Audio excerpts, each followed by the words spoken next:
Maggie Gyllenhaal.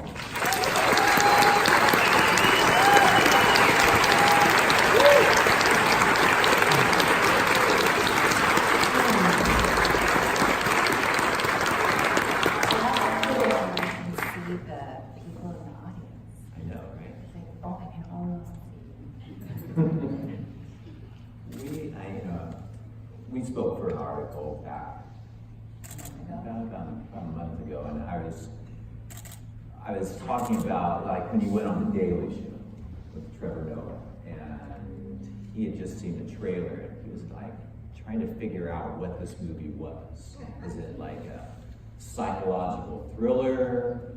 Is it a character study of a woman? Is it a character study? Is it a horror movie? And you were like, all of them. Yeah. Which was your experience, I mean, which was what attracted you to want to do this, right? One reason, at least. I mean, I actually just watched the end with you guys. Also a comedy, I think, in some ways, which I never expected. In some dark, strange way. I didn't know how kind of new it would feel. That it wouldn't fit easily into a genre that I recognized. I didn't know that until I saw it. I don't really think in terms of genre when I'm working. I don't think many actors do. Obviously you have to have a sense of the tone of the movie. Especially with this one, right? Yeah, maybe. But it surprised me how new it felt, how new it feels, how sort of undefinable it feels. Mm-hmm. It's one of the things I'm most proud of about it. That it doesn't fit any easy category. Yeah, and I wonder, and I think we did talk about this when we had lunch the other day. I wonder if it has something to do with it being a feminine expression. Mm-hmm. And I don't want to be reductive about what that means, but of course it is about a woman, and it is made by a group of women. And I don't think just because something is written or directed by a woman that it's necessarily going to be a feminine expression, because we live in a masculine world. And we're used to having stories told to us in a particular way that we're used to that I think is fundamentally masculine. And I think in order to do something different, you have to make a kind of space in your mind and your heart to see what comes up. And I think we did that, and so I think in a way it doesn't fit totally into the old genre. Maybe you guys disagree, maybe you're like, it's a full-on thriller, 100%. I bet we could ask, and I bet we would get 50 different answers, which is kind of a cool thing with the movie, Yeah. That would get that kind of gamut of responses. I'm always really surprised by the laughter. And I think it's so interesting to see, to hear, to experience it, because I'm so subjective about who she is. I have such deep compassion for her. And I think it's part of what makes the movie work, that you're both with her and not with her from really early on. I think she's doing things that are really problematic, and yet also, I really, anyway, understand her. But the laughter is so fascinating to me. What motivates that, what it comes from, what it means. I find often when I've only seen it twice all the way through with an audience. I've seen it many times, many times, but with an audience, and both times, I don't know if it happened tonight, but there was a lot of laughter when the little boy says that the Anna poem was about the teacher's assistant. And I think it's so interesting, because yes, of course, that's a moment where everyone in the audience can go, yeah, I'm nothing like her. She's so crazy. You know what I mean? And yeah, exactly. And then, right afterwards, you have to go hang out with her in the bathroom while she weeps. And that's such an interesting dynamic to create, I think, to have to sit through in a movie theater. Because that makes the audience think, well, why was I laughing? Yes. Why was I laughing? And oh God, I just laughed at her. Jesus, she's in pain. You know what I mean? So what kind of monsters are they? Well, it's all of us. But we're all, and then she's a monster too, right? And then it makes you go I mean, I think I've said many times, and I've now sort of evolved this into something maybe more current in my mind, but I used to say, you know, this is a movie about the consequences of what happens or what can happen if you starve a vibrant woman's mind. And I do think that's true. Thank you. Now I'm interested in, it's really about watching somebody fall apart. And there's a history of movies about women who fall apart, but there's amazing movies that I love, right? But there's a kind of, often a kind of operatic, sexy element to it, where you're almost like, yeah, I like it, you know? Yeah, there's like a visceral thrill in watching the unravel. I mean, incredible performances, like Jenna Rollins in A Woman Under the Influence, or Jessica Lange, or whatever, like incredible things that have totally affected, inspired, continue to like blow my mind. I think this is slightly different. It's like, well, what if just a regular woman falls apart? If there isn't that element of opera and sexiness, or sexiness I mean in terms of like appeal, like, it's just could be you. And I think we all could fall apart, we all do fall apart. If you're gonna end up being alive, you will fall apart, you know? I think the only chance this woman has at survival is like the 1 minute, less than a minute, the 1-2 seconds at the very end of the movie that she looks up and looks at herself in the mirror and goes, oh my God, this is where I actually am, you know? So I'm kind of interested in that too, like just watching somebody fall apart and what that does to you. If you scary to think I could fall apart too. Not that any of us are going to kidnap young children. Yeah, I mean, when we meet her, I guess we are meeting her at the beginning of sort of that unraveling. Which is the perfect dramatic place to meet a character. Right. Like, I can't go on like this anymore. Yeah. But I mean, it looks like she's taking the class.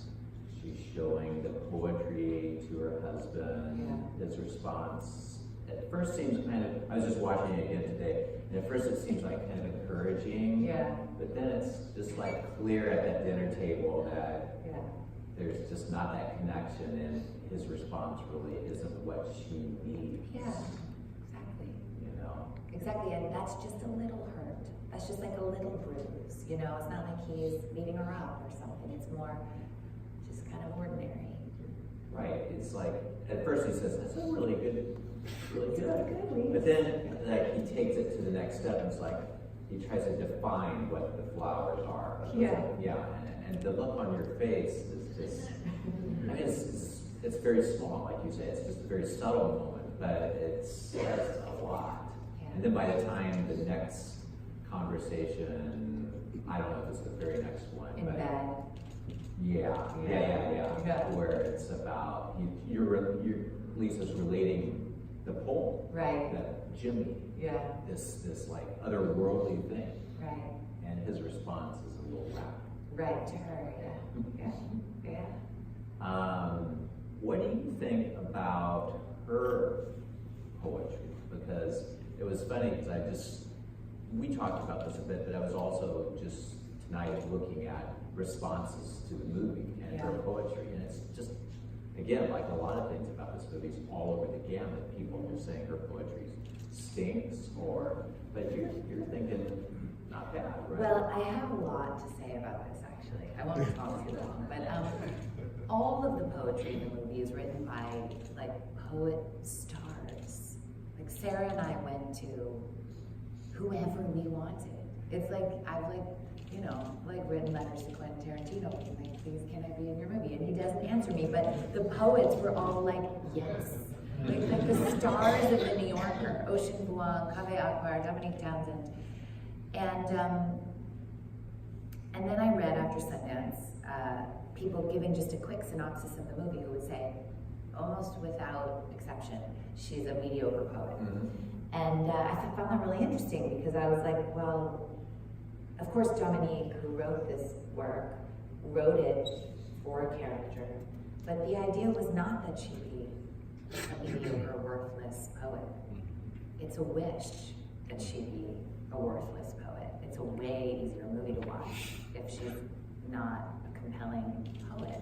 Is she the greatest genius? No, nobody's feeding her anything. But if her work is worthwhile and nobody's hearing it, then it's a tragedy. And I recently talked to Dominique, actually, because the New York Times did a piece about all of this. It's not run yet, but it's about the poetry in the movie. And she was saying she was finding it very difficult to have to hold the responses to Lisa's poetry with her name on them. You know, because... By the way, the New York Times review of this film described the poetry as mediocre. Interesting. Have they talked to me I called that out, but it's an interesting dynamic. Yeah. That was one of the reviews I just read. Well, I even noticed that some people would credit the poetry as Ocean Vuong and Kaviakar, not even mention her name. And I mean, that's a meta version of the movie. I mean, so interesting. So why do you think it's easier for people to think of the poetry that way, in a dismissive way? Well, because then you don't have to take responsibility as a part of a culture that can erase feminine work. I mean, we talked about making her, so her poem has this kind of like typical feminine imagery, like flowers and butterflies, and so is that not high art? Is that like worthless? And like, is our movie made by a group of women, is it worthless? Is it, you know, I don't know, it's really what the movie's about, and I find it really interesting and really, but I'm sorry for Dominique that she has to hold that with her name on it. I think it's something that we're thinking about more these days, right? Just Absolutely. yeah, For sure. I think the movie comes at a good time for that discussion. I totally agree with you, and I think there's like a major interest, curiosity, push toward thinking about it all in a different way. I feel it every single day. You shot this last summer, Yes. summer of 2017. Yes. Just like placing her. Yeah, it's 19, isn't it? But summer of 2017. So 22 days. Yeah. Crazy. Yeah. And there was a summer of 2017. There was kind of a vibe in the air too. We're talking about these things, and at that time, you know, Trump had only been in office. Yeah. Do you think that informed the movie in ways that you now have come to understand a little bit, because you probably weren't maybe then, or maybe you were? I definitely think that informed the movie. I agree. The most interesting ways it informed the movie are the unconscious ways that it informed it. I think in New York, where we were shooting at that time, there was a kind of combination of like despair and like a radical energy. And I think there was this feeling among a lot of women I know after he was elected, and after he said, you know, like when you have enough power, you grab women's pussies and they let you, and then there was no consequence and he was elected president. Well, we woke up and we were like, what? Like I had wishful thought myself into thinking we were here. I totally believed we were here. And like, no, we're here. And it's this bad. And wait, this is fucked up, and this hurts, and this is painful, and why did I say yes to this? And why did I, wait a minute, you know? And I think like, so, it was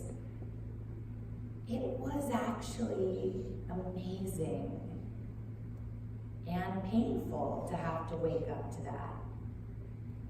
And that is definitely in the movie. And that is what's happening to that woman. Is she's like waking up to something that she'd been asleep to. And I think that's happening with lots of women right now. I think that's part of why there's a cultural shift, like a really exciting cultural shift that's happening.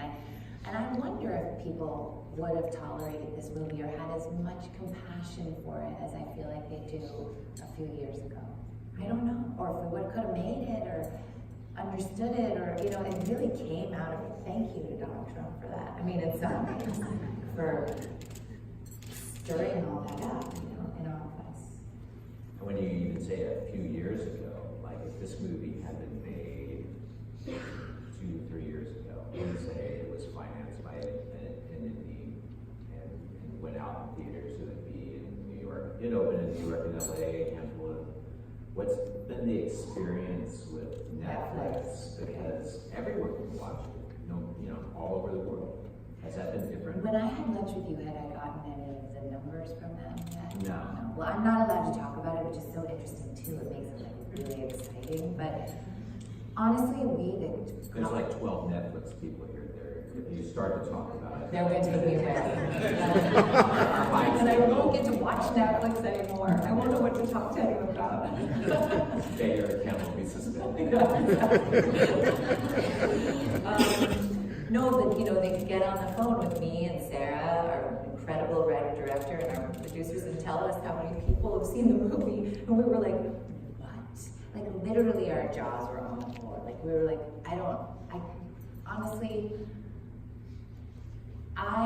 there's no universe in which even a fraction of that number of people would have seen this movie, even if it were released by Fox Searchlight and they were obsessed with it and they put it in every theater and I did every Q&A. There's no world in which.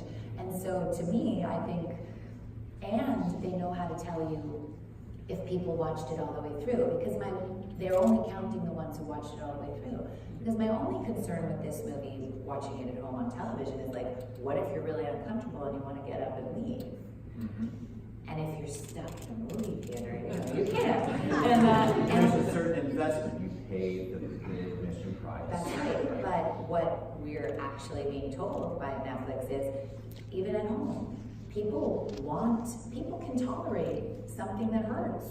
People can tolerate something that's complicated and compelling and painful and truthful. And I honestly have so much to say about this. Again, I won't go on too long, but I think, why is it that people who live only in New York and LA and San Francisco and have an art house theater in their city can see movies that are asking you to think for yourself, you know, asking you to think about things that, you know, are difficult or complicated? Why? It turns out that many people want that.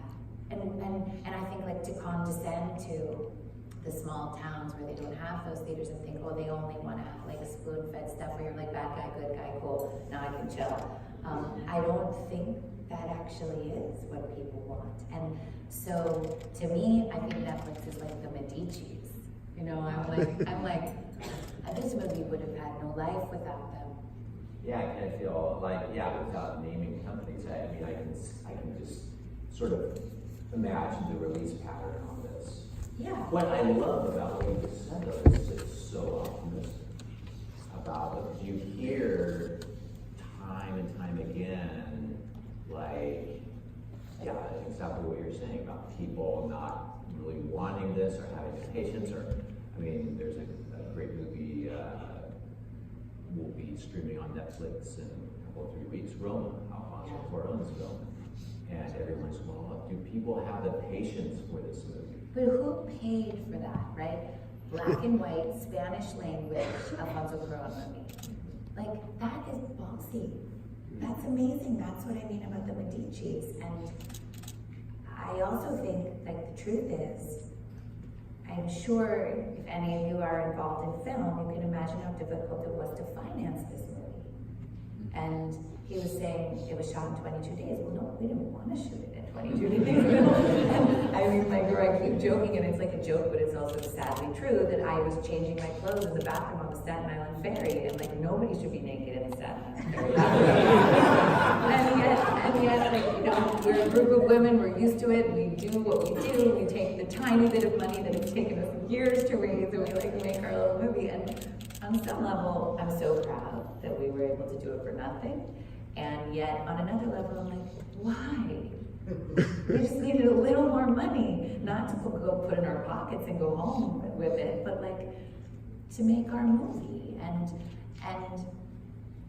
that is, I think, what Netflix is offering to real artists.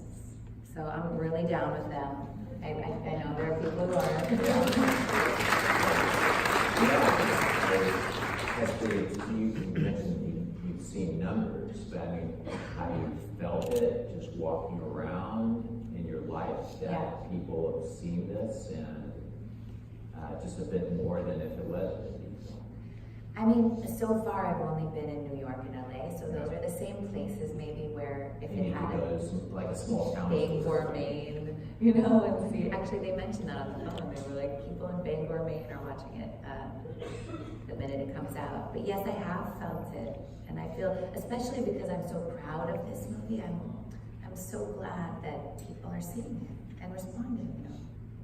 What do you know? Everyone's always amazed, like when you talk about a compressed time for a film like 22 days. Yeah. Is there though? I mean, it's hard. Is there an energy that comes with that though? That maybe. Well, you're like, well, I mean, like, there's two ways of doing it. Either you're like, this sucks, you know, or you're like, okay, put the camera on. I mean, I have this amazing picture that I think I maybe put on Instagram, even of our amazing camera. I see this woman holding the camera over her head as we're waiting for the van to come, like our one van to come pick us up. Actually, this is after the Staten Island Ferry Day, you know, and there's all this. I mean, I think Jeff Bridges said to me, and I think he said it really beautifully when we're making Crazy Heart, he was like, it all goes in the soup.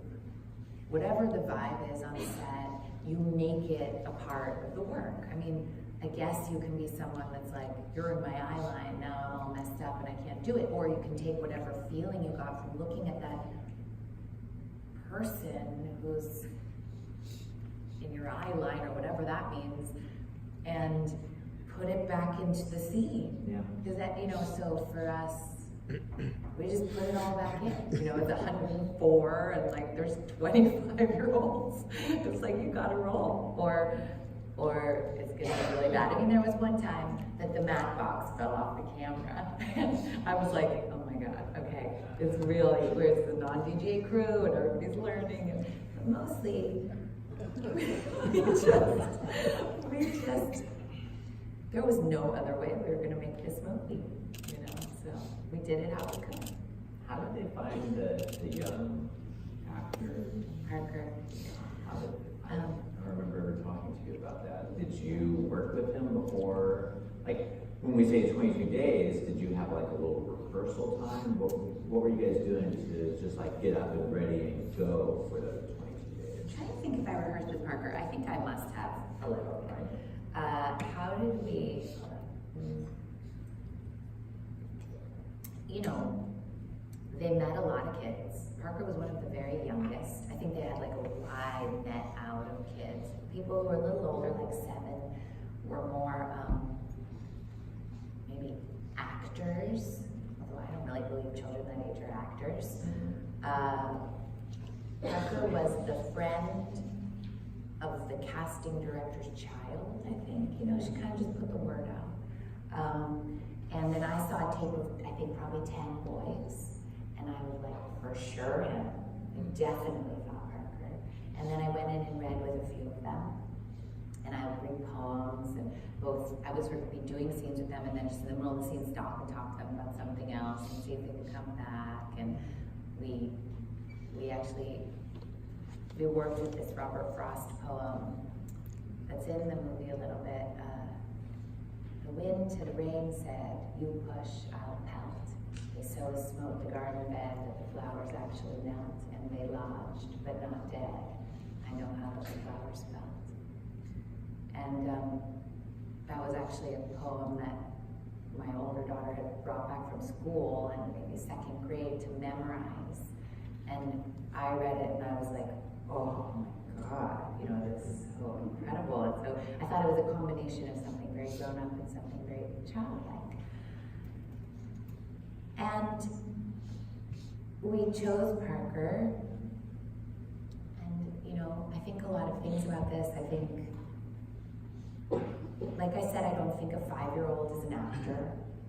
And I also had a 5-year-old at the time. So I was very clued into what it really means to be 5, the level of vulnerability, the real really different way that a 5-year-old goes through the world. I can't even remember now, because I have a 6-year-old, you know, it's very particular.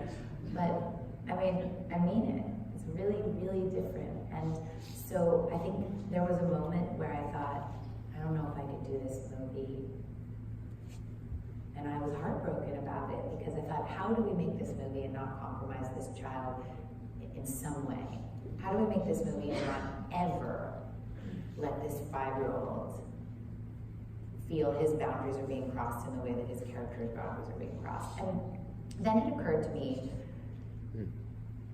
you know, you can't ask a 5-year-old to act. You can't go like, see if you can like feel a little sadder. Or, in fact, I remember one time saying to my daughter, who's 6, who plays violin, now play the song like, and maybe like see what it feels like if you play it really sad. And she just like played it but like frowned. It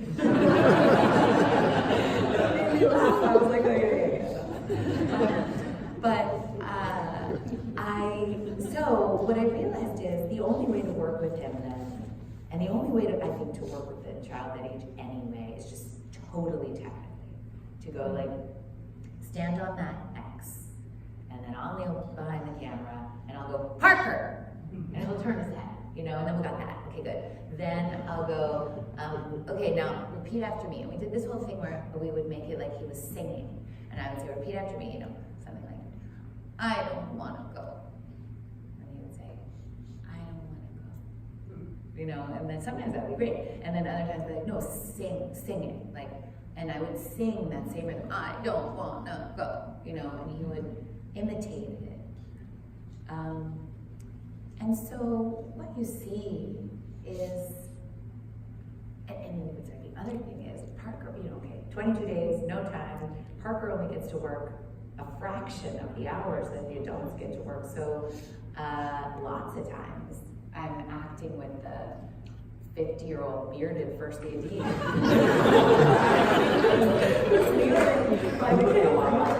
then again, you're like, I'm like, okay, this is really weird. And then you just have to throw it all back in the soup, and you're like, well, in a way, I'm interacting with him as if he's a grown-up. Yeah. And so that could work. It had to work. Yeah. You know, you're like, there's no other way.